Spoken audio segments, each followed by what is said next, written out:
Good afternoon. This is Chair Ruth Richardson, and pursuant to House Rule 10.1, I call this remote meeting of the Education Policy Committee to order. The clerk will take the roll for attendance. Chair Richardson. Present. Vice Chair Hassan. Present. Representative Erickson. Representative Drazkowski. Present. Representative Bennett. Present. Representative Berg. Present. Representative Bowe. Present. Representative Christensen. Present. Representative Edelson. Present. Representative Feist. Present. Representative Frazier. Present. Representative Jordan. Present. Representative Keeler.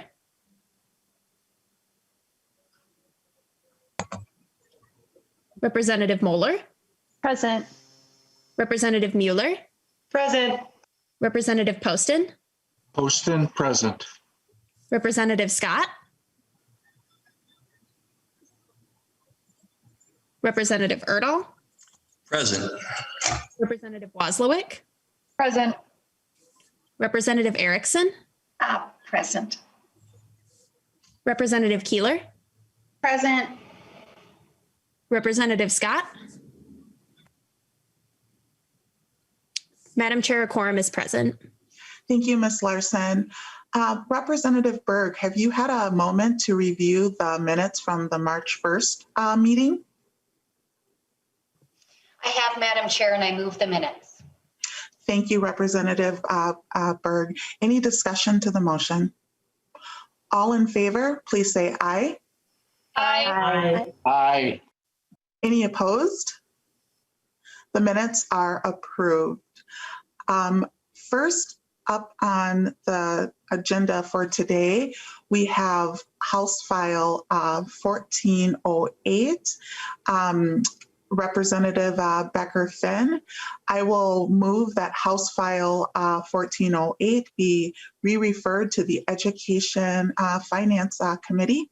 And members, we are planning to take action on this bill at 1:30 p.m. Today. Representative Becker-Finn, to your bill. Thank you, Madam Chair, and hopefully this will not take a full half hour of your time. And what I want to say is that this bill will not impact very many people, but for the students and families who it will impact, it's incredibly important. Members may or not even be aware that certified deaf interpreters even exist. They are different than American Sign Language interpreters, and although they both serve people from the deaf community, an American Sign Language interpreter or a certified deaf interpreter might be a better fit for different people based on their needs and their language background. Unfortunately, our current state statutes also do not fully recognize the existence of certified deaf interpreters, the importance of these interpreters for the people who rely upon them to communicate with others. And that brings us to this bill. In a moment, you will hear from the Nathanson family. They are constituents who brought this issue to me literally 3 or 4 years ago. We've been working on this issue for that long. And I think it's important to know So this bill would essentially just add certified deaf interpreters to the types of interpreters that can be used by schools and receive reimbursement and payment through schools. And so I really think it's important that members know the amount of work that went into this bill, literally hours and hours of work with the Nathanson family, MDE, the school district, other agencies and councils trying to find a solution that would not require us to bring a bill to the legislature. And unfortunately, despite the fact that the Nathanson family has been striving for this for literally years to get the son the interpreting services he needs to do well, we've exhausted every avenue, and what we've come to is that we need to get this done via legislation in order for Joe to do well in school and other students like him who may not have the connection to the legislature and the ability to advocate for this. And so with that, I will turn it over to my testifiers, to the Nathanson family. And I do want to thank your CA, Laura, for the work, the extra effort to try to make the interpreting work today via Zoom. It's an extra step we are, happy to take, and glad that the Nathanson family can join us today. Thank you, Representative Becker-Finn, or Chair, rather. Um, David or Gloria Nathanson, whoever would like to go first, please introduce yourself for the record and proceed with your testimony.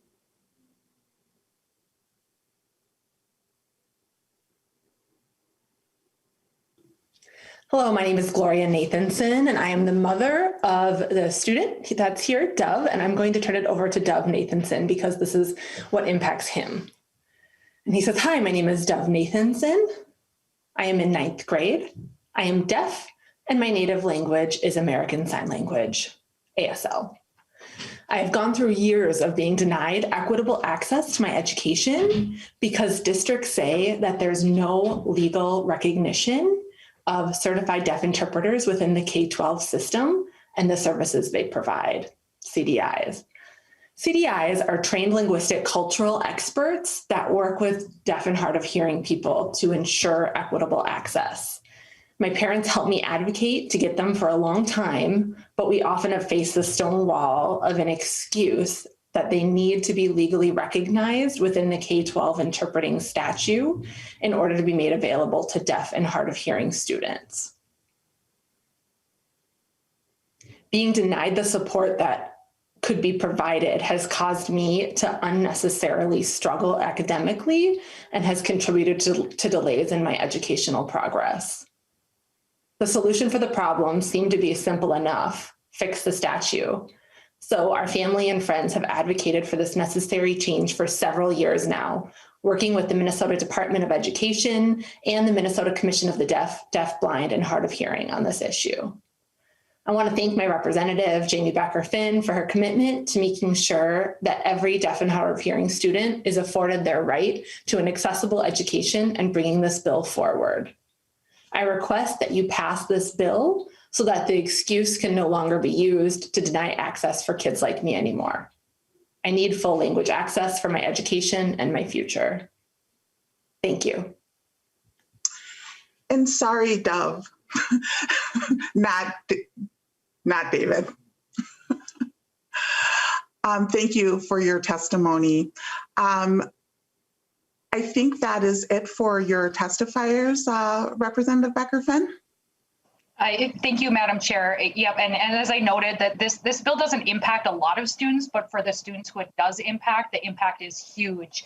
I just want to thank the Nathansons for advocating so strongly for their son. I think, some folks have tried to push them to go to the Metro Deaf School, and this is also an important piece of allowing kids who are deaf to remain in the public schools with all their other students that they've grown up with and want to be part of that system, and it's really part of that right that they can still do well with the interpreting services within their regular school. Thank you, Representative Becker-Finn. Is there anyone else on the Zoom who wishes to speak on behalf or against the bill?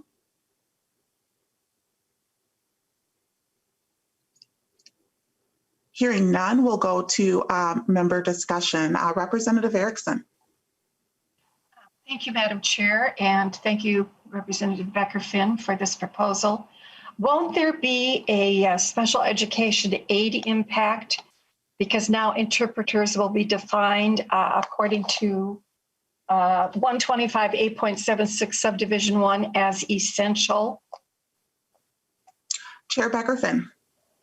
There is a fiscal note to this bill. We don't have the updated fiscal note. We do have the fiscal note from last year. There is a cost because it is adding certified deaf interpreters. But my understanding from our conversations with the council and others is that there really isn't a huge demand for this service, and so it wouldn't be a huge amount. I think the number from 2 years ago was 572,000 over the biennium. I actually think in my discussion with folks that is likely an overestimate of the demand for these services. In previous conversations, we've maybe identified a handful of students who really would be the ones who would need this change, and that would require the additional interpreters to be hired. Thank you, Chair Becker-Finn. And as this is going to the Ed Finance Committee yet, there'll be definitely more opportunity to explore the costs. Representative Erickson, any other questions? No, thank you, Madam Chair. I just wanted to clarify that for the committee because I'm looking at 125A.76 subdivision 1 paragraph C in our statute book on page 1151 and noted that when we do this, then we add them as special education aid essentials. Thank you, Representative Erickson. Representative Drazkowski. Thank you, Madam Chair. I had a similar question or area of inquiry as Representative Erickson did. I like the first part of the bill, but Representative Becker-Finn, we're creating then another unfunded mandate. Indeed, will this then make the cross-subsidy problem worse? Chair Becker-Finn, and just as a reminder, we're a policy committee, and this will be going to the Education Finance Committee. Chair Becker-Finn. Yeah, thank you, Madam Chair. And I was going to say, we will see you again soon in the Education Finance Committee. But I think the other important thing to note is that if they're using a deaf interpreter, then they are also not going to, they won't be hiring the same number of ASL interpreters because, so there's a little bit of cost savings there because it's not, you're replacing one type of interpreter with another type of interpreter. You're not adding additional interpreters on top of what we've already been doing. But certainly recognize there's a cost, but I think that the right to students like Dove to freely be able to participate and communicate in school is worth the cost for that. Madam Chair. Representative Drazkowski. Thank you. So Representative Becker-Finn, could we accomplish what your constituents are looking for is simply access to be recognized and be, part of the services that are offered and available in schools without the mandate on lines 2.29 and 2.30 of the bill? Chair Becker-Finn. Thank you, Madam Chair. And I guess I would defer. I don't know if we've got somebody from MDE here, but we've tried to do this in every other way, and this was the language that we came to. And I can look into it further to see if that's absolutely necessary to get there. But in the conversations with the impacted public school districts, we were told this was the language they would need in order to treat certified deaf interpreters at the same level as other interpreters. So Madam Chair, is our staff to answer the question? Representative Drazkowski, I will see if there is MDE staff available that could speak to this. How about House staff, Madam Chair? House staff, Ms. Para, would you be able to speak to this, or Mr. Strom? Madam Chair, based on the conversations with this department, that language was necessary to have the cost be funded for the district to cover the cost. But I think that is one where the department would be in the best position to explain why. Thank you, Ms. Para. Representative Drazkowski. Is MDE staff here to answer that, Madam Chair? Representative Drazkowski, MDE is not on the Zoom call. Okay. Thank you, Madam Chair. I will continue the inquiry when it gets to the bigger committee. Thank you, Representative Drazkowski. Representative Frazier. Thank you, Madam Chair. Thank you, Representative Becker-Finn, for bringing this bill. I think it's important, and thank you to Dove, the student, and to his mom for being here to share that story. I really appreciated that. I always think it highlights the reason why we need to do things like this. It's the right thing to do. It's the equitable thing to do. And I often think, I say that because I think we need to consider those two things when we decide whether or not it's something that should be avoided because of funding. I think oftentimes we get in situations that we're in right now with the disparities that we have because we choose the bottom line versus doing what's important for the overall outcome of our students. Thank you, Representative Frazier. And Looks like we have no other hands raised at the moment. Chair Becker-Finn, I will give you the last word. Thank you very much, Madam Chair, and thank you, members, for your time. I will look into the questions that came up before we get to the Finance Committee, and just appreciate members' support. As I said, this is really incredibly important and is the least that we can do for students like Dylan to make sure that he can fully access his school just like any other student. Thank you, Chair Becker-Finn. I renew my motion to re-refer House File 1408 to the Education Finance Committee. The clerk will take the roll. Chair Richardson, Aye. Vice Chair Hassan, Aye. Representative Erickson, Aye. Representative Drazkowski, Aye. Representative Bennett, Aye. Representative Berg, Aye. Representative Bowe, Aye. Representative Christensen, Aye. Representative Adelson, Aye. Representative Feist, Aye. Representative Frazier, Aye. Representative Jordan, Aye. Representative Keeler, Aye. Representative Moeller, Aye. Representative Mueller, Mueller votes yes. Representative Poston, Poston, aye. Representative Scott, Aye. Representative Erdahl, Aye. Representative Wozlowick, Aye.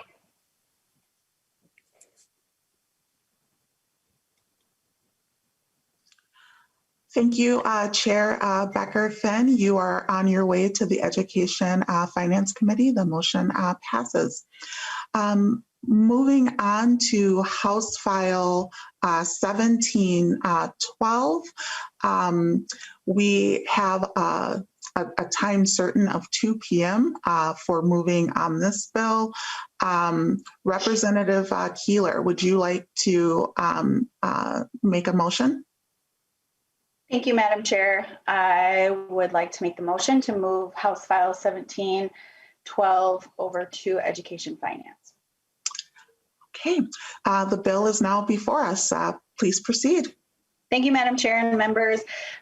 This bill is fairly simple. It just adds a couple extra components to our world's best workforce reporting. I think we've talked about it and we've seen it a lot in this space, that it's data tells us a story, unless we know the story, we don't know what we need to address and what we need to highlight and work on. And so one of the areas that House File 1712 focuses on is the data point for our 9th grade students. Often we don't know that students are failing or falling behind until they take MCAs or ACTs, or if they're going to move on to post-secondary education. And so what this does is it highlights our 9th grade students who are already falling into a space where graduation is going to be a little bit harder to attain. Working in Indian education for many years, this was something that we really tried to do with our students, because if any of you have had any high schoolers, if they start failing their freshman year, it's extremely hard to get caught up and graduate and continue on to post-secondary. The other piece is just the data and disaggregated data to see who is going into our rigorous coursework. I'm not going to go too much into it. I don't think we're going to need to be here until 2. I know we have a lot of other bills to go through. So with that, Madam Chair, I'm going to pass it over to Jennifer Loon, who is the Senior Policy Fellow for Ed Allies. Thank you, Representative Keeler. Ms. Loon. Please Thank proceed. you, Madam. Thank you, Madam Chair. Can you hear me all right? Yes, you are coming through. Great. Thank you so much. Well, thank you, Chair Richardson, members of the committee, and to Representative Keeler. I am Jennifer Loon, the Senior Policy Fellow for Ed Allies, and Ed Allies is a statewide education advocacy nonprofit. We partner with educators, families, and communities to ensure that every Minnesota student has access to a rigorous and engaging education. It's my pleasure to testify in strong support of Representative Keeler's bill, House File 1712. In November of 2020, Ed Allies published a research report on rigorous coursework taking in Minnesota, revealing gaps in enrollment in classes like advanced placement, international baccalaureate, PSEO, and concurrent enrollment. And we found that disparities in enrollment for BIPOC students starts early with access to gifted and talented program, particularly for Indigenous, Latino, and Black students. And the gap grows as students approach high school, where there are more opportunities for rigorous courses. One of the recommendations in our report for addressing these disparities is to expand the measurement of career and college readiness goals that schools are required to develop as part of their World's Best Workforce plans. Let me offer some context around why this report and why this measure. In 2013, the legislature passed the World's Best Workforce and set forth the framework for improving student success in Minnesota. One of the major goals is ensuring all students are prepared for success in college and career. However, unlike other goals in the framework, like third grade reading or closing gaps between students in different groups, they both use the MCA for measurement. There is no measurement across all schools on career and college readiness. Reporting on rigorous coursework taking using disaggregated data will point to actionable measures schools can take to reach this important goal and increase transparency so we know which schools have developed best practices in this area and which are in need of some improvement. House File 1712 also adds a data point on ninth grade students being on track for graduation, as Representative Keeler referenced. And this just means a student in ninth grade has not failed more than one course per semester in 4 core academic areas. And this is an important indicator. 15 other states already track and report this data because research shows that ninth grade students on track are 4 times more likely to graduate from high school and more likely to go on to post-secondary education. Feedback from our research report from many stakeholders, including Commissioner Ricker at MDE, led to the inclusion of this ninth grade on-track provision in House File 1712. Sadly, Minnesota has one of the lowest graduation rates in the country for Native American, Latino, and Black students. The new indicator suggested in House File 1712 will be a benefit to school districts and to parents as we look for data other than the MCAs that can also point to student success for high school graduation and college and career readiness. Thank you very much for the opportunity to testify. I thank you, Representative Keeler, for bringing the bill forward, and I'd be happy to respond to any questions. Thank you. Up next, I believe that we have Melisa Kalima.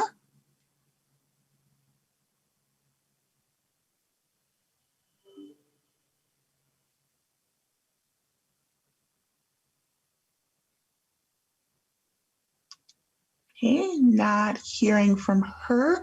We will move on to public testimony. Dolores Gabbard. Good afternoon, Madam Chair. My name is Dolores Gabbard, and I work for Moorhead Area Public Schools as a Native American Home Liaison. I also have children that attend school in Moorhead. As a parent and a district employee who provides services for the underserved students in my district, I often hear about a push to provide equitable access to the tools that students need to be successful in their educational endeavors. Unfortunately, there is not a good system in place for measuring this initiative. I believe that requiring school districts to include in their World's Best Workforce reporting a breakdown of student subgroups would be beneficial in identifying barriers that underserved students may be experiencing in obtaining these tools. What I hope is that it would prevent students from falling through the cracks. I'm going to provide an example of how this amendment would be beneficial to underserved students. Unfortunately, my own daughter is the example of a student who I believe fell through the cracks. In elementary and middle school, she was identified as a student who was eligible for advanced classes and gifted and talented programming. In her freshman year, 9th grade, she was enrolled in advanced classes and consequently ended up failing those classes. What we didn't know was that she had attention deficit disorder that was not diagnosed until she was a senior in high school. Had there been a way to trigger this? specifically those failing grades, I believe her academic performance and experience would have been very different. As it stands, sorry. Please continue. As it stands, there is not a required breakdown of student subgroups for districts to use in identifying if their practices are equitable. Requiring this breakdown of subgroups is not a tool that should be used as a system to point fingers and flag districts that are falling short. Instead, I believe it should be used as a tool to see where districts can be doing better. This data will be crucial information for districts as well as the state to create initiatives to ensure equitable access to AP and PSEO and other rigorous classes for underserved students to increase college and career readiness. Thank you. Thank you for your testimony. Up next, we have Superintendent Peter Olson-Skog. Thank you, Madam Chair. Can you hear me okay? Yes, please proceed. Wonderful. Well, as said, my name is Peter Olson-Skog, and I serve as the Superintendent for School District 197, and I'm testifying today on behalf of AMSD.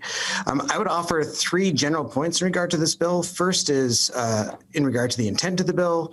Second would be just some notes in regard to complexity between schools, and the third would be timing on this bill and others. So in regard to the intent, ensuring students are on track to graduate, that they're taking rigorous coursework that leads them to being prepared for today's workforce, and being excellently served, those are values that I and every superintendent I know share.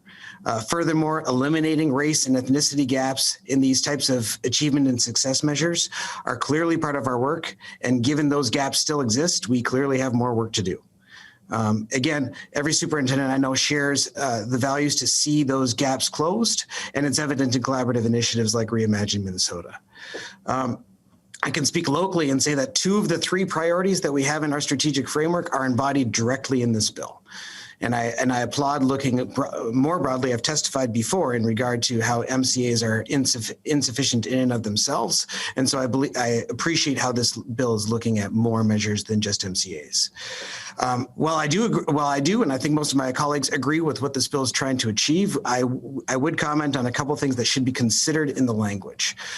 First of all, a prime example is around the language around 5 credits. Our high school has 7 periods per day, and having a ninth grader achieve 5 of those 7 credits will be easier for us as a school district and not necessarily create the same type of rigorous bar as a school district where they would need to achieve 5 out of 6. If they have 6 periods per day. So we've addressed this before in other legislation, and so we would just need to make sure that we address this in this language for this particular bill. Another example is the type of courses that are going to be considered when we're looking at participation. Schools go about rigorous coursework in very different ways, and the bill mentions some specifically. So we've got IB, CIS, AP, PSEO. Some just call them advanced courses, others call them honors courses. We even have some pre-AP courses. And I will also note that there are some districts that look at the research and say that advanced courses and honors courses actually exacerbate the achievement gap and take an entirely different approach to ensure that all students are challenged to reach new heights every day. One more example is articulation agreements. Those are another way that students can achieve college credit while in high school, and I'm not sure if they're included in this bill, but if the language isn't clear, then districts will interpret it differently and you won't achieve the outcomes that you have. So point being on this, my second point just being, I think that the language needs more development if it's going to be a statewide mandate, which leads me to my last point. And this is much broader than this bill, because I really do appreciate the focus on addressing our unacceptable race and ethnicity and other gaps that we have for underrepresented and underserved populations, and for making sure that our students are ready for the future. This is more about any mandates at this time. In the last school year, schools and teachers across the nation have needed to completely reinvent how they do their work multiple times. We're in the next reinvention phase of multiple right now with new guidance.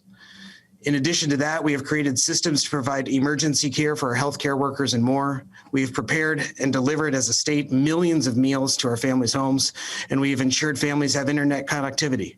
In our district, we're now up to 100%, which is something that we're very proud of, but that wasn't without a significant amount of work and effort, and the effort is ongoing. We've also provided mental health therapy and supports at ever-increasing rates. So whether it's this bill or others, I would ask that this committee carefully scrutinize new mandates at this time. I'll reiterate that we share this bill's goals. We want to see better measurements for our students. I would, and if this committee feels like now is the right time, even with everything else is going on, that I just ask that we work on some of the language to make sure that it represents the differences between school districts. And I would say whether it's this bill or others, even a one-year delay in new mandates would be greatly appreciated by our school districts as we are trying to cope with a global pandemic and all that means as we support our students and our families. And I'd be open to any questions. Thank you, Superintendent, for your testimony. Is there anyone else on the Zoom who wishes to speak for or against this bill?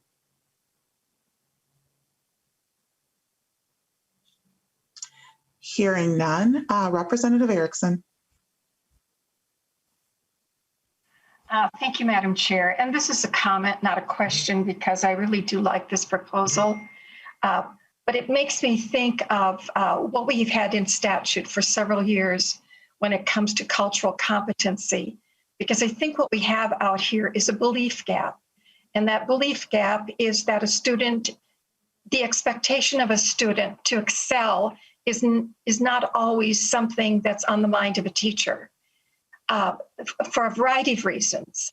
And because we have in statute, in fact, I have my book open to 120B.30, paragraph Q, which I was partly responsible after Representative Mariani initiated it, to expand this definition to mean that it's the ability of families and educators to interact effectively with people of different cultures, native languages, and socioeconomic backgrounds. You know, so as a teacher, as I was, and for all those in the field, you know, you value every single child who comes into your classroom, into the course that you're teaching. And it's really an obligation of the teacher to seek out with the family what it is that child has that might be a special talent or skill that's going to move them in the direction of being able to accomplish what former Representative Loon has laid out in this proposal and take those more rigorous courses so that they are maybe more college and career ready. But, you know, we don't have to make it so complicated. It has to be important to every staff member that they are interacting with the families in regard to the child's abilities, their cognitive and their intellectual abilities. And, you know, I just won't forsake this particular reference in statute because I think it is essential to moving all of our children forward in the fact that teachers have to have high expectations of all children because we never know what it is that they can reach if they are at their utmost challenge to achieve. So, you know, I just want to bring that up because I think that that's an excellent sidebar for us to have in the front as we look at a proposal like this. Thank you, Madam Chair. Thank you, Representative Erickson. Representative Keeler, any response? Thank you, Madam Chair. And to Representative Erickson's point, I agree. I think when we see the potential and believe in each and every one of our kids, they will exceed our expectations. And we've seen that so often that, you know, some kids, people just assume they're going to do well, and other kids we assume that they're not going to do well, and they prove us right in however we believe in them. And so it is true that as educators, as teachers, as individuals who are working within our school district, it's important that we believe in every single child. I also just want to make a quick reference to what Superintendent Olsen-Skog said. I hear you, and I will take note of that in maybe the effective date, because I do agree that our school districts are going through massive changes and implementation and just trying to do their very best that we can in the middle of a pandemic. So I really appreciate you bringing that to our attention.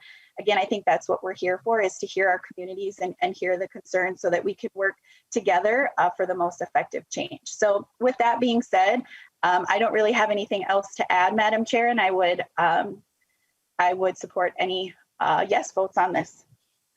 And I just a question for clarification, because in addition to the timeline, I know that Superintendent Skog also talked about the differences within credits as well, and had suggested that there are language details that are out there. Just wanted to, because I know that this bill has another stop, so it sounds like you're open to some discussions around that as well.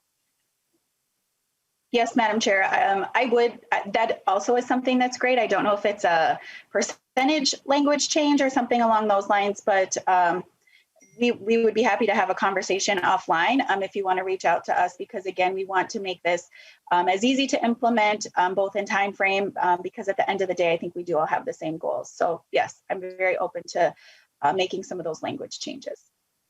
Thank you, Representative Keeler. We have another question. Representative Frazier. It's probably more of a comment. Superintendent Olson-Skog, good to see you.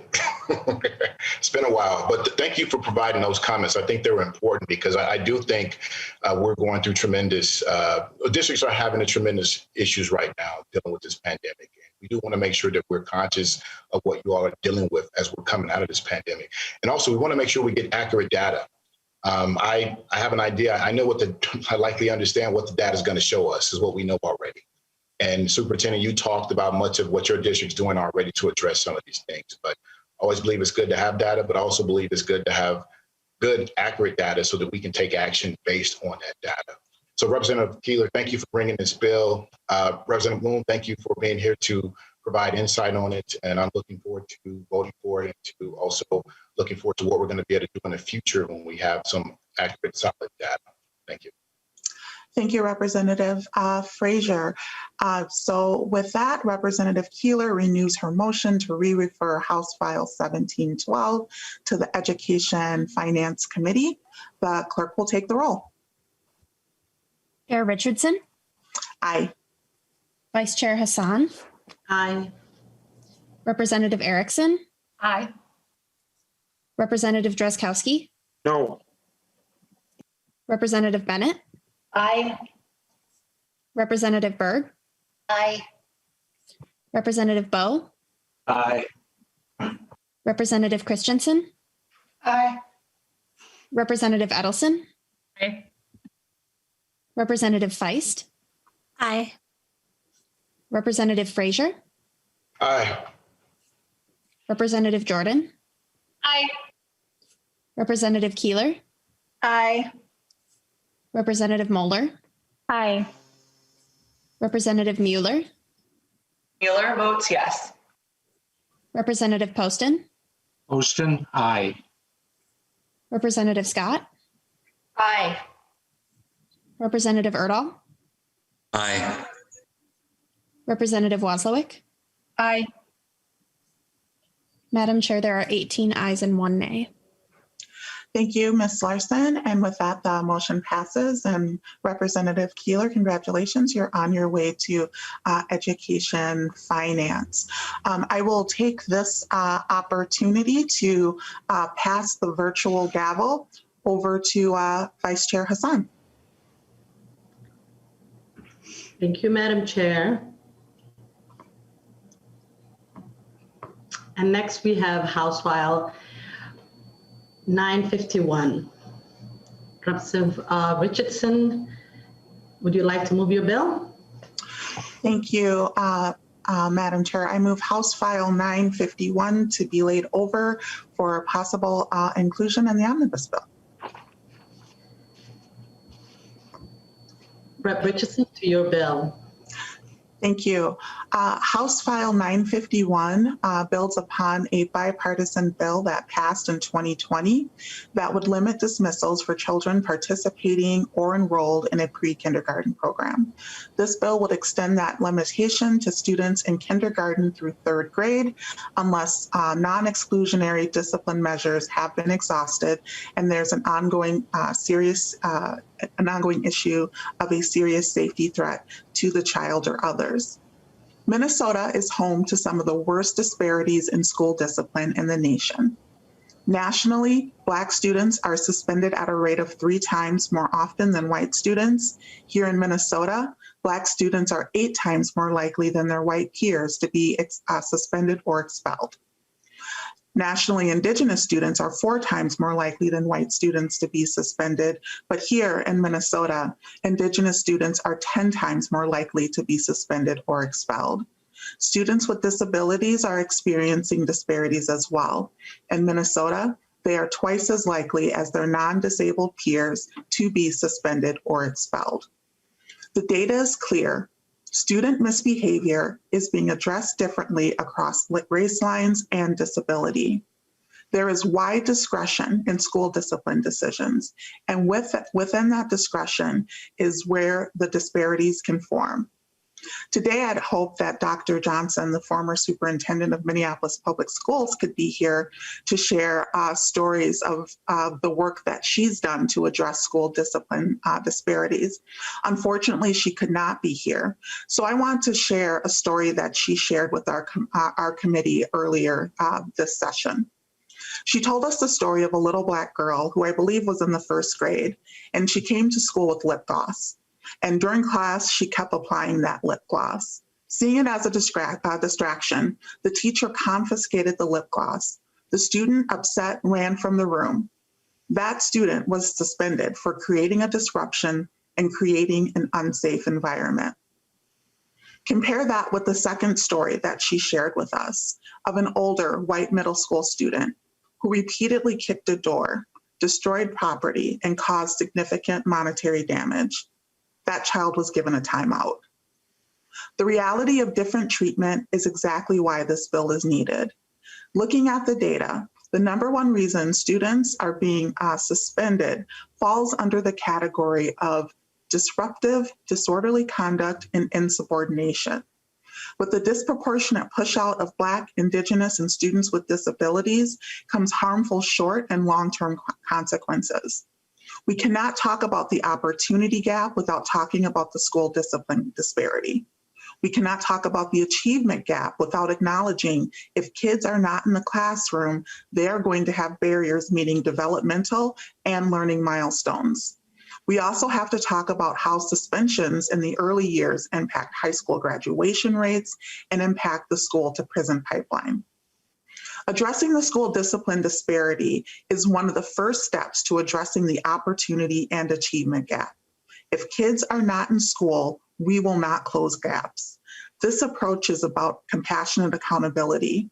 We understand that compassion without accountability doesn't work, but we also know that accountability without compassion doesn't work either. This bill would set up a process for all K through 3rd grade students to be met with the opportunity for support before resorting to a suspension. Today, I have with me Maren Halden to testify on the bill. Ms. Halden, welcome to the committee. Thank you, Madam Chair. And thank you, Chair Richardson, for introducing this important bill. Hi, everyone. My name is Maren Halden, and I'm an attorney at Legal Aid, which includes the Minnesota Disability Law Center.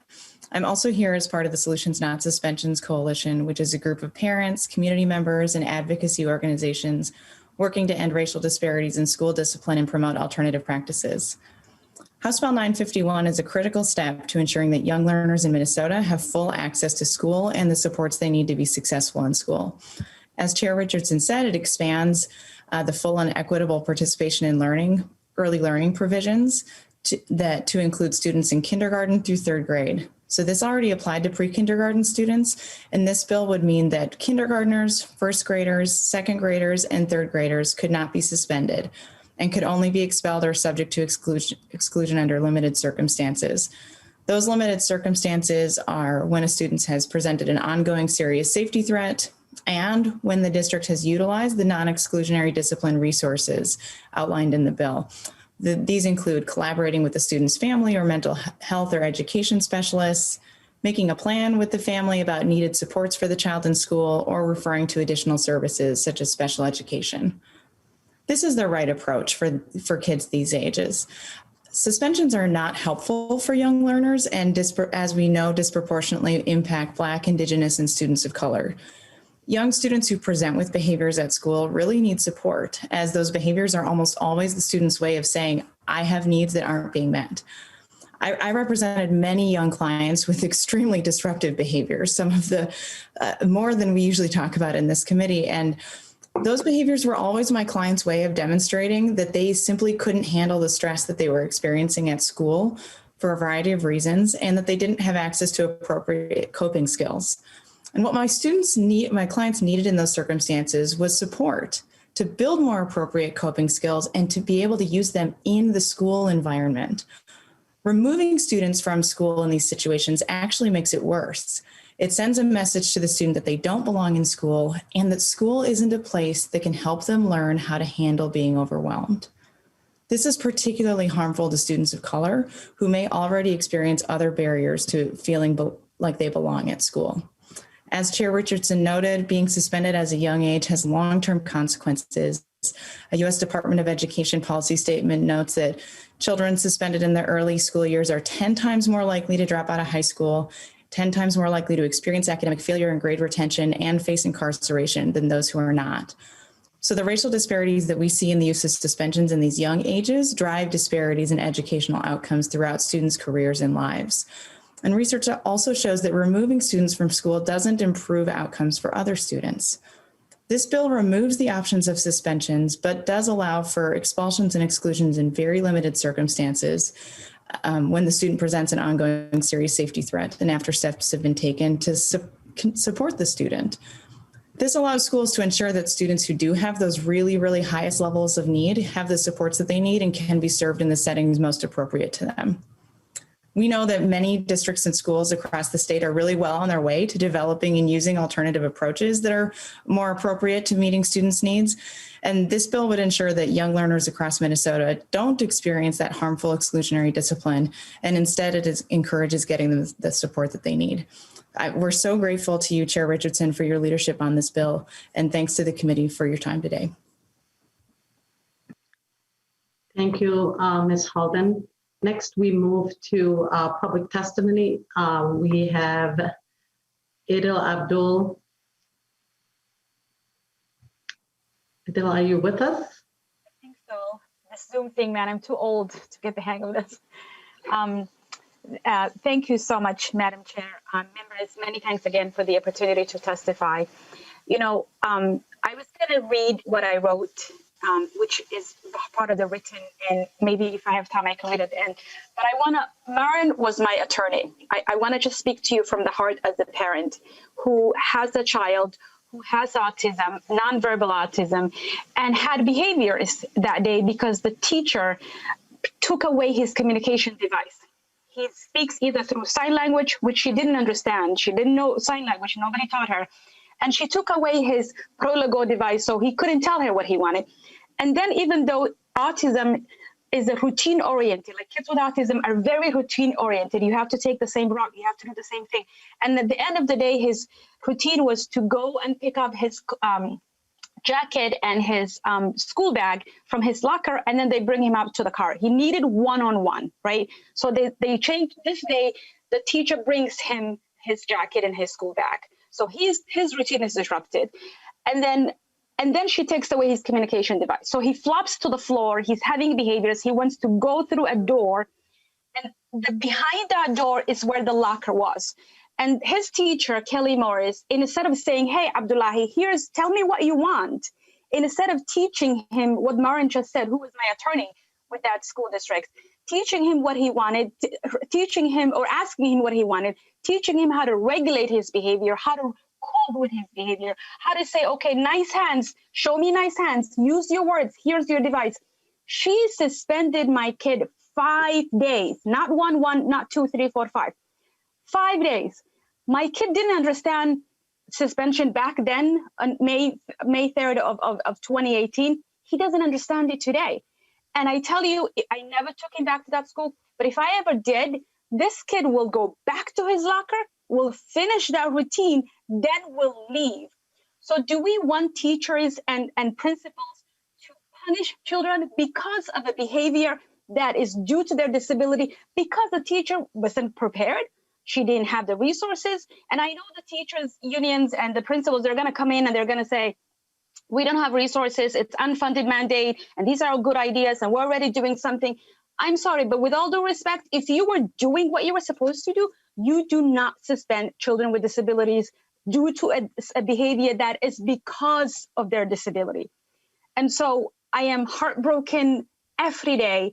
I'm traumatized every day. If I hear the name Kelly, I have anxiety attacks. If I go back around Jefferson High School, I cry. And this didn't just affect my kid. It affected me. It affected his dad. It affected our whole family. And I don't have time to read all of the testimony that I wrote today, but I'm just going to read maybe some of the quotes of four of my favorite history makers. Because at the end of the day, Madam Chair and members of this committee, you have the power. You have the power to change, to make children stay in school. The child has to stay in school. But I'm going to just read my quotes now because I'm so emotional right now and I'm pissed already. Martin Luther King said, injustice anywhere is a threat to justice everywhere. Suspending kids with disabilities as well as brown and black students disproportionately is injustice. Desmond Tutu said, if you are neutral in situations of injustice, you have chosen the side of the oppressor. If an elephant has its foot on the tail of a mouse and you say that you are neutral, the mouse will not appreciate your neutrality. The teachers and the administrators in this case are the elephants, while the children are the mouse. You, Madam Chair and members, you must protect the children. Ms. Malcolm Abdul, X I said, don't want to cut you off, but I'm sorry. you're reaching I'm almost over, 4 yeah. minutes. Okay, I apologize, but you can. I hope that you can read my testimony. I thank you so much. That's your written testimony. That would be great. Thank you. Next, we have Jason Lutzik, who is president-elect of MESFA and an elementary principal in Bemidji. Jason. Madam Chair and committee members, thank you for giving me some time today to talk on this.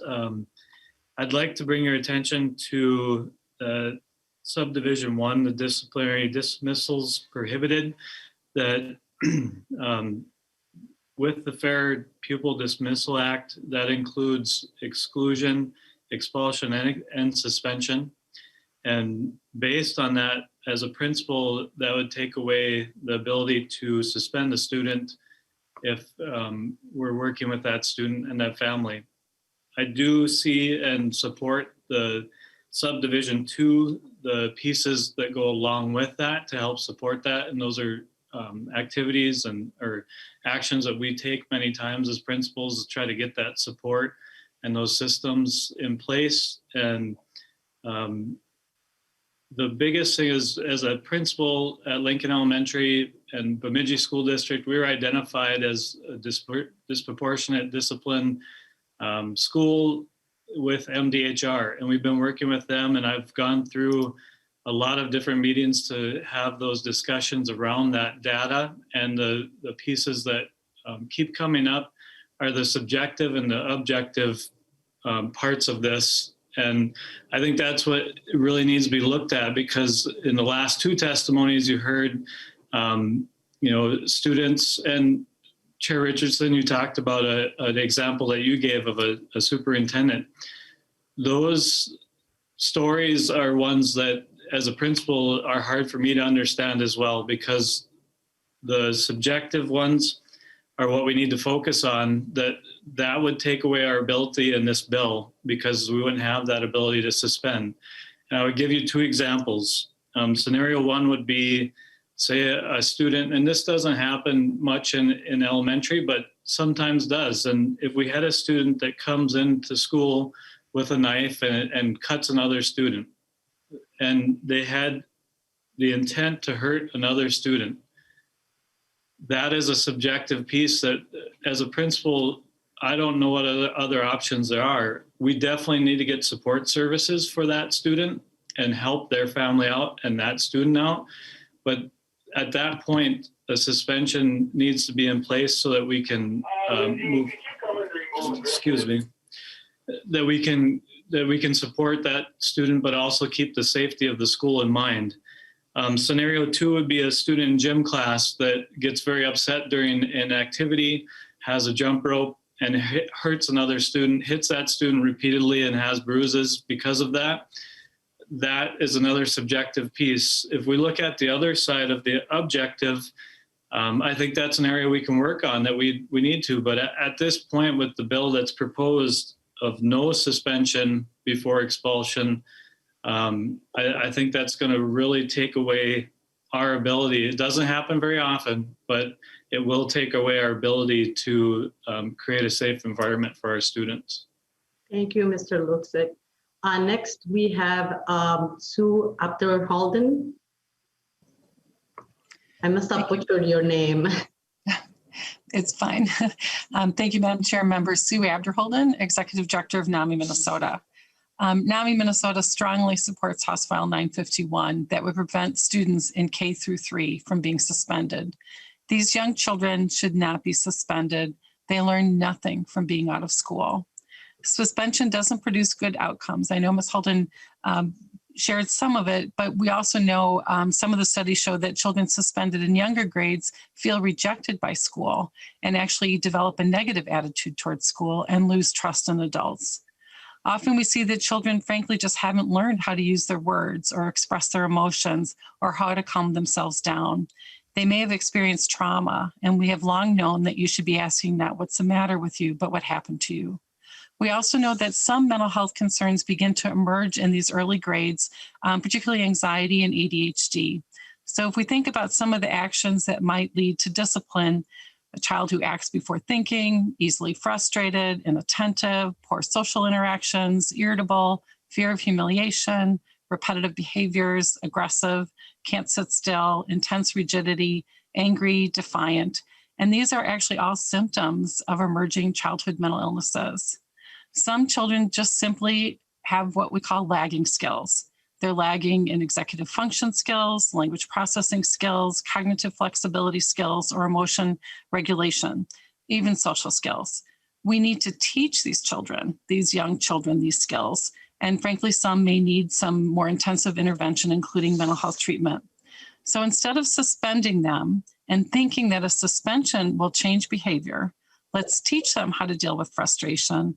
Let's teach them some mindfulness practices. Let's understand the trauma that some may have experienced and help them through it. Thank you, Representative Richardson, for bringing this bill, and we urge the committee's support. Thank you. Thank you very much. Next, we have Jules Edwards, a parent advocate and a member of Solutions Not Suspensions. Ms. Edwards. Thank you, Chair and members. I'm Jules Edwards. I'm testifying with the Solutions Not Suspensions Coalition to support House File 951. Suspensions and expulsions are a tool of abled white supremacy designed to target Black, Indigenous, and disabled students. It is an integral mechanism of the school to prison pipeline. I am the parent of 3 disabled Black and Indigenous children who've been pushed out of public education due to the racism and ableism we've experienced from School District 197, which vehemently denied our experiences of racial and disability discrimination by the superintendent who was in the hearing today and discussed how disparities are improving. They're improving due to the practice of push-outs. Push-out is another form of exclusion that targets disabled BIPOC students, which isn't addressed in this bill, but it is a long-term consequence of suspensions. When my son was in the 2nd grade, another student was angry and told my son he wanted to bomb the school. My son was afraid. He asked the child who made the threat to make sure that no other children were in the school if he bombed it. My son was suspended for asking the student not to hurt students. No one had ever explained to him what to do if a classmate made a bomb threat. No one gave him a script for what to say or do if another student made him feel scared. He didn't have experience with risk management or crisis response. He was a 7-year-old child who was afraid, and he wanted to be sure that he and his schoolmates were safe. I asked him about what happened, and he told me, I just listened to him because I didn't want him to be mad at me, so that's why I talked to him. He was suspended because he didn't have the social skills or professional training to appropriately handle a fellow student in crisis. He did not receive any support to process what had occurred. He did not receive reassurance that the school staff would keep him safe from bombs. He did not receive support to learn, what do we do if another student makes us feel afraid? Students go to school to learn, and what my child learned during that experience is that his feelings and his safety don't matter. After all, he was just a young Black boy being pushed down the school to prison pipeline in the 2nd grade. Prior to this incident, all of the school's behavioral concerns were related to his inability to follow multi-step directions, which is indicative of a disability, not an indication of insubordination. Yet he wasn't evaluated for special education until the 6th grade. Children are in school to learn. Discipline means instruction, not punishment. At the root of the word, that's what it means. When we punish our children rather than teaching them how to make better choices, we are shirking our moral and ethical obligation to guide them into adulthood. We are violating their trust and causing harm. Further, when a disabled child is excluded from school, the school district is not providing a free, appropriate public education. Please support House File 951. Thank you. Thank you, Ms. Edwards. Is there anyone else that's logged into the Zoom who wishes to speak for or against this bill before we go to member questions?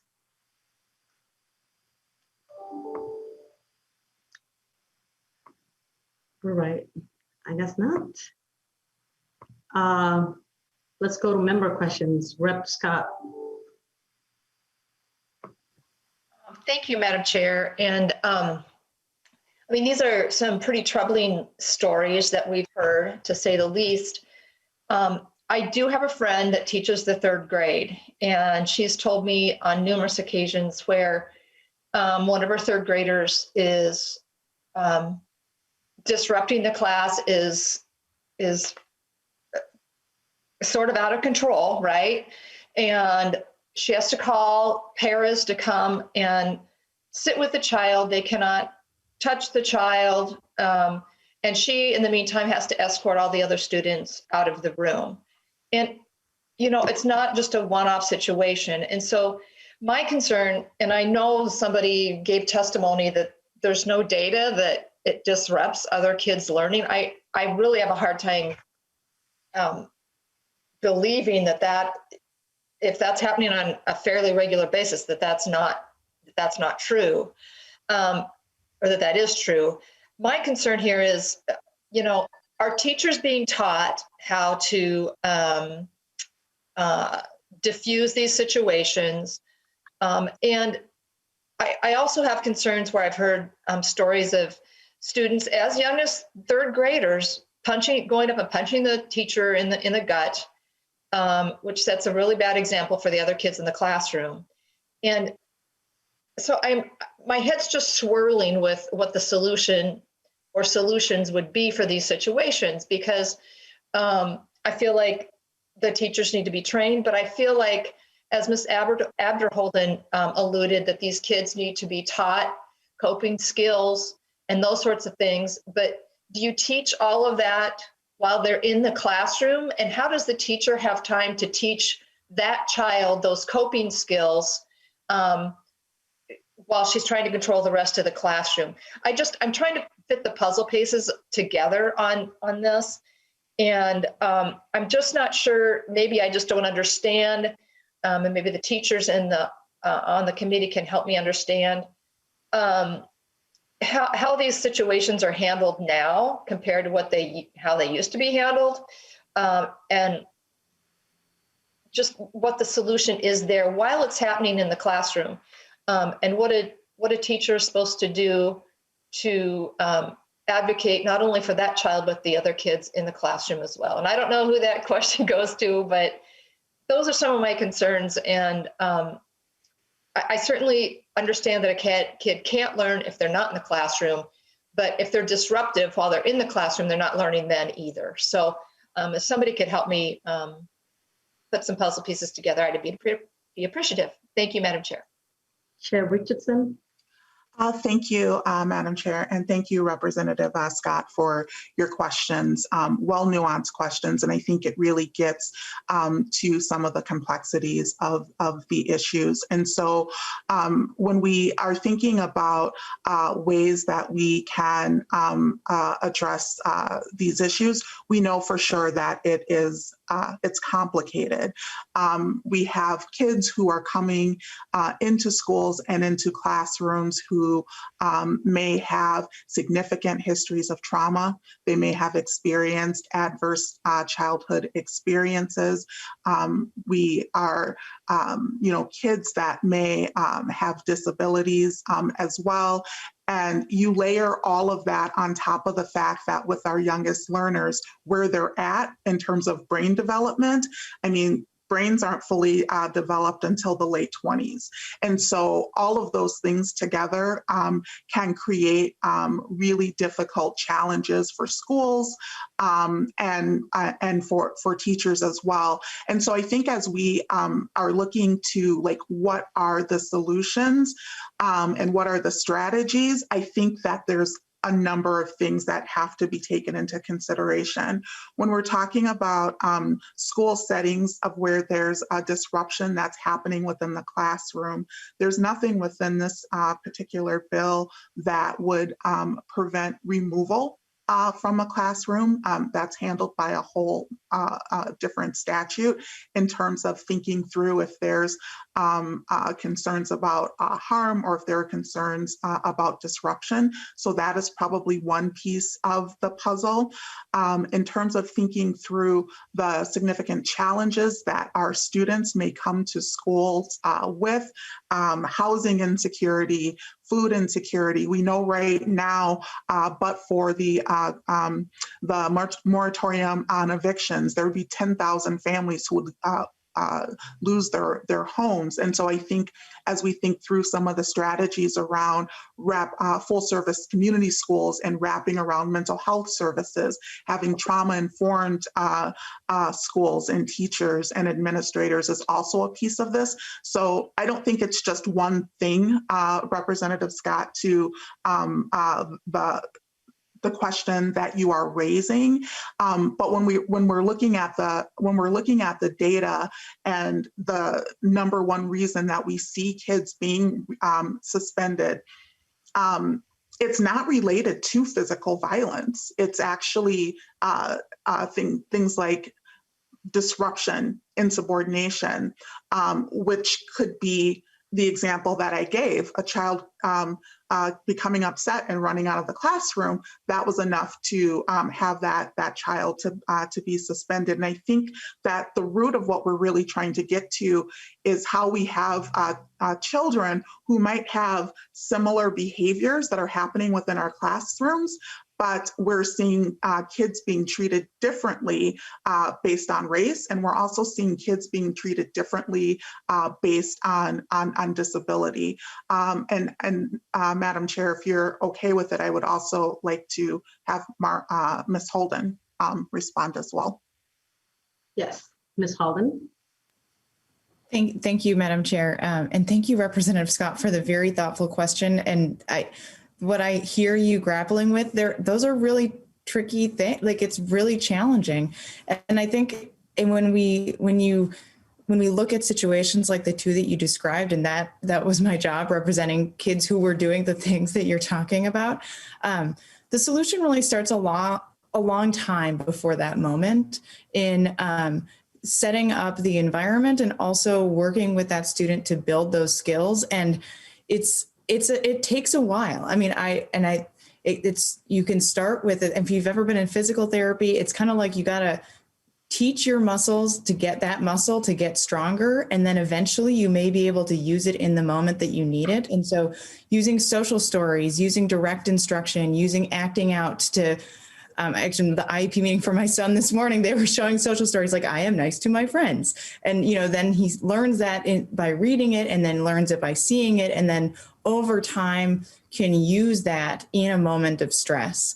And And it can take a while to see progress too. Like I had clients who, when they were feeling overwhelmed by their environment and didn't see, if I'm overwhelmed by an environment as an adult who has had, many years to develop coping skills, I might leave, I might be quiet, I might, put my head down, but I'm at this point, hopefully I'm not doing extremely disruptive behaviors. And that's because I've had the benefit of learning self-regulation. For our children who've experienced just toxic stress or trauma, or whose brains have been wired to be in a fight or flight mode most of the time, they may not have access to those options of, taking deep breaths, trying to leave, trying to walk away. And instead, it's to tear stuff down off the walls. And eventually over time with intensive supports, their coping skill might be to swear, which is a little bit less disruptive than taking stuff down. And then with even more support, eventually their coping skill might be to take a deep breath or to twirl their pencil. But that takes a lot of intensive supports. And you're exactly right. That should not be all on that individual teacher. And that's why what I really like about this bill, it encourages schools to connect students with the supports like special education or like mental health services that can help students move along making that progress towards having access to more appropriate coping skills in those moments that they're experiencing extreme stress. It's challenging. It takes a while. And I know that schools are working on this. And in the meantime, even like Chair Richardson said, even removing from the classroom is an option, but to remove students altogether from the building doesn't give those kids the chance to actually build and use those skills in that environment, which is actually what they need to be able to do so that they can respond more appropriately the next time they experience that kind of stress. Thanks so much for the chance to respond to the question. Thank you, Ms. Halden. Rep. Scott, do you have a follow-up? I am grappling with this issue because it isn't a one thing is going to solve the whole issue. And I understand the importance of a bill like this. At the same time, I don't want to have our teachers in the classroom with one hand tied behind their back when they have a student that is acting out, maybe causing potential harm to other students, but is certainly disrupting the classroom. And I'm not talking about carrying lip gloss around and some of these examples. I totally think those are wrong reasons for suspending or removing a child. But in those extreme cases, I'm not sure this bill, I don't know. I'm grappling with it. I'm not sure this bill is going to be the best thing for everybody concerned. And I'm also concerned about the child that's unable to get those supports, what the teacher's supposed to do in those cases if they've tried reaching out to mental health facilities, if they've tried reaching out to the parents and they're just not getting anywhere, that I just don't want their hands to be tied. So I appreciate everyone talking through this, and I'll just listen to the remainder of the committee. Thank you. Thank you, Rep. Scott. We have a lot of hands, so if people can just ask questions and make comments short, that would be great. Next, Rep. Erickson. Thank you, Madam Chair. And this is for Representative Richardson. What's considered a serious safety threat? And how is that defined? Or who makes that determination? Thank you. Chair Richardson. Thank you, Madam Chair. And so much like what happens now when decisions are made to suspend students, I mean, those are analyses that the schools are going to be in the position to make. And what this bill really does is it offers a universal safety net to kids K through third grade, that before you would move to an expulsion, that you would work through supports. Because what we have happening in practice right now is we have some students who may get supports, and then we have some students who may not get support. And so it's really about, it's an attempt to level the playing field to ensure that all students who are in need of help as a first point of contact is going to get support. And Madam Chair, if Ms. Holden would like to respond as well, because we know that when things are litigated, things can also be defined as well. Ms. Holden, if you can make it quick, I have 4 more hands up. Thank you, Madam Chair. It's a good question, Representative Erickson. I think that if I would look to other places in statute for reference, this is the difference that I see here is that this also includes the word ongoing. A series of actions that really pose a serious threat to others, of harm to others would be, I would guess. But there are a few references to this type of language in our special education statutes and in the rest of the People Fair Dismissal Act. And so I would look to how courts have interpreted those. Thank you, Ms. Holden. Rep. Erickson, do you have a follow-up? Thank you, Madam Chair. And Representative Richardson, in line 2.2, there's a preference to keep the student in the current educational program. But what if that educational setting, like a different one, is more beneficial to the student? Because the setting the child might be in, or even the teacher with whom the child might be assigned, might cause the acting out by the child. So, I would think that locals should be more in charge of making decisions like this, along with parents, because a different educational setting for the child might be the answer. Because I found when I was, and I didn't teach kindergarten ever, except in Sunday school, but I found out that, children misbehave sometimes because that's how they show you they either don't understand, their cognitive abilities are not at the level that maybe you, the teacher, are teaching or explaining. So I think locals have to be empowered to make a lot of these decisions. And if we, even in this proposal, because preschool children now can't be dismissed, unless it's an unusual, and certainly in special education. I don't understand Mrs. Abdul and her ability not to be successful with her child when it seems to me her child was dismissed because of his disability. And, these are questionable things to me when we have what's in law right now. But anyway, to make my point, I think it's really important that local control be the primary decision maker. School boards make discipline policies, and what we should have in law is simply a framework from which they and parents and the school community work toward figuring out what is best for their community. Because in some instances, non-exclusionary discipline might contribute to placing a student in special needs, for example, when that is not the appropriate place.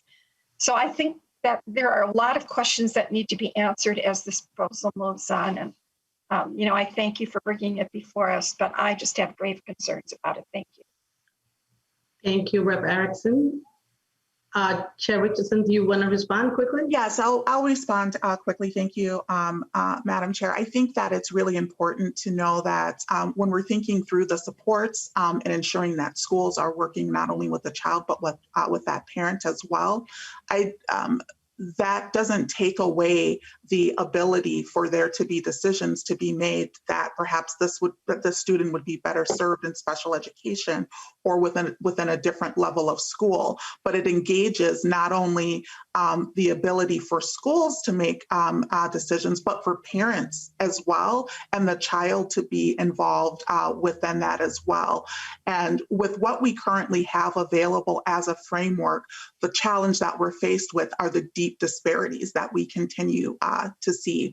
And the deep disparities, again, are related to the subjectiveness of what is occurring. And so we need to be able to get to some sort of leveling of the playing field. Thank you for indulging me, Madam Chair.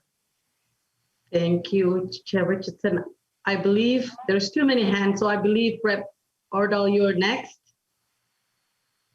Yeah, thank you, Madam Chair. Okay. I'm concerned about students being treated fairly too, and about racial disparity. But I'm also concerned about the safety to students and teachers. I have a question. What if a student, K3, acts out violently to the room they're in, to another student, to the teacher?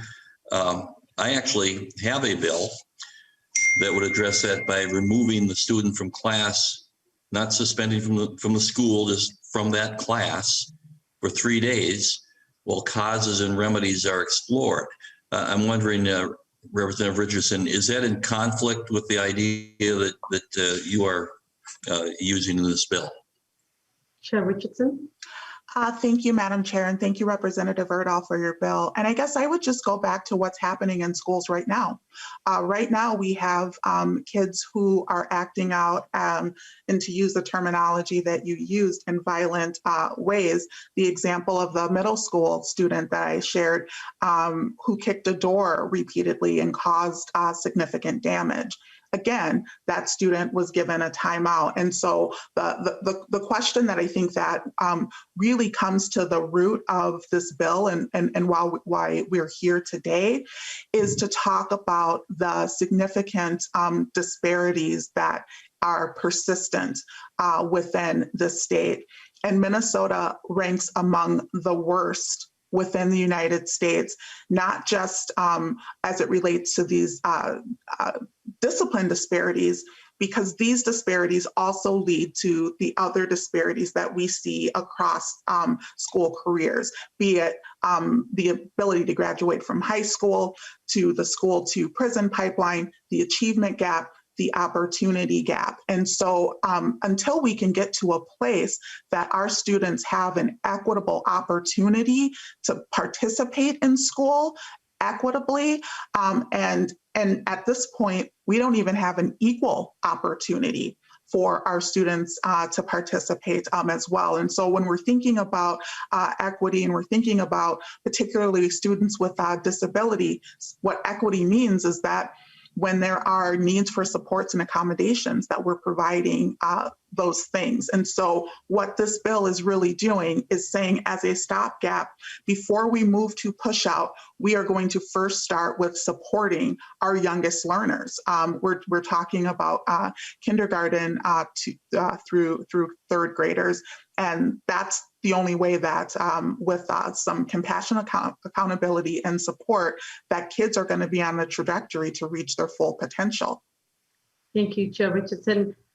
Rep. Ordal, if you have a follow-up, I'm going to skip you. We have 3 hands up and we're running out of time. Just real quick. Okay, make it quick. All right, thank you. Well, with what I propose, I don't know that that's really in conflict, Representative Richardson, with what you're trying to do, but I'm willing to work with you to try to find ways to reach a solution that could become law. Thank you. Thank you. Rep. Bo.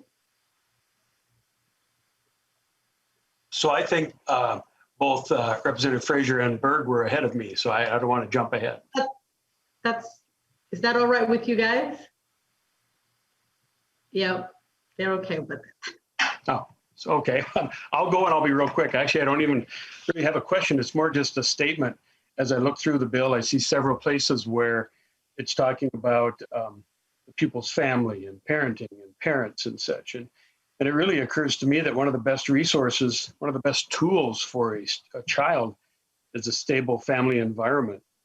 And I would share that most of the teachers I know, including family members, tell me that their students who need the most help are the ones who get the least help from their family. And so at the end of the day, our solutions are going to come from making sure that we have strong and stable families. But obviously we can't do that today, and we can't do it with a bill. for the legislature, but I think that's a huge part of our end solution. Thank you, Madam Chair. Brett Berg. Madam Chair, can I respond to that very quickly? Yes, I will be brief. And I think that it's really important that that when we're talking about the ways that these disparities can play out, it can play out within families with stable environments as well.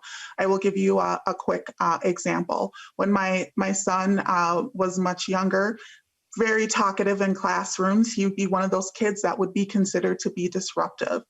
Had a conversation with this teacher and with this principal about the fact that he would need to be quiet in class. So we worked with him, he went back to school, and the next day he was quiet in class. And then we got another call. And the call was, well, now we're worried about him because he's not talking.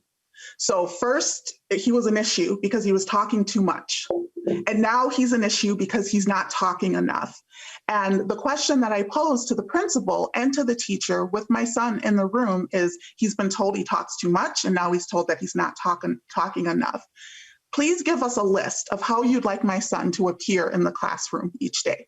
How many words should he say? When should he say them? What should be the inflection in his voice? And so I think it's really important to understand that these disparities cut across family stability status. Thank you, Chair Richardson. Rep. Bird. I'll be very brief because obviously many of the points have been made that I've been thinking of as we've listened to this bill. One thing I've been advocating for my youngest child for every year of his education. He's 19 and he's still finishing up credits because of lack of attention to his needs. He was a kid that just got, lost in his own head in class. He was quiet. He didn't act out. Nobody caught it. And as we look at the intersectionality of what is happening, we are talking about fully funding our public schools in regards to class sizes, smaller class sizes, in regards to mental health advocates and school counselors and social workers in our schools. We're talking about, we bandy about achievement gap as if we don't understand that this is where it begins. And I will just comment that as a white woman who was in a position where I could show up at my child's school and advocate, and I was accepted into rooms in a different way than some people might be accepted into rooms. Families that don't have the opportunity to go to the schools to advocate because they're working 2 and 3 jobs. There are systemic issues here that I hope that we are not glossing over because we're worried about language. I thank Chair Richardson for this bill. It will help children like mine and like our other testifiers. Thank you. Thank you. Chair Richardson, do you have a response or do we move on? Okay, thank you. Last but not least, Rep. Frazier. Patiently waiting. I'll be quick. I think everything has been said. I'll just say, Representative Richardson, Chair Richardson, thank you for bringing this bill. This is a disruptor bill. This bill will disrupt a system that we have in place that has created some of the horrendous disparities that we have in our state, and frankly, around the country. And when you have bills that disrupt the status quo, there is often pushback, there is often concern, there are often arguments against why we shouldn't do this. But this bill will provide the opportunities to not default to what the status quo has been. And that has been to provide the most, extreme way to resolve an issue, particularly for BIPOC students, when it comes to how they are behaving, or not misbehaving, but just how they are behaving within the classroom. So thank you for bringing this bill. I look forward to seeing it move forward. Thank you, Rep. Frazier. Chair Richardson, any last words? Thank you, Madam Chair. I think just in terms of last words, it's really important to understand what this type of push out does to students, even within the example that I just gave you of my own son. What he got and internalized from that experience was that he was a problem. He was a problem in school if he was talking. He was a problem in school if he wasn't talking. And it's it's those challenges that we are faced with when we're thinking about, again, addressing these persistent. And I think that we're all in agreement that these disparities are unacceptable. So with that, I think this bill is being laid over, and appreciate the time, Chair. Thank you, Chair Richardson.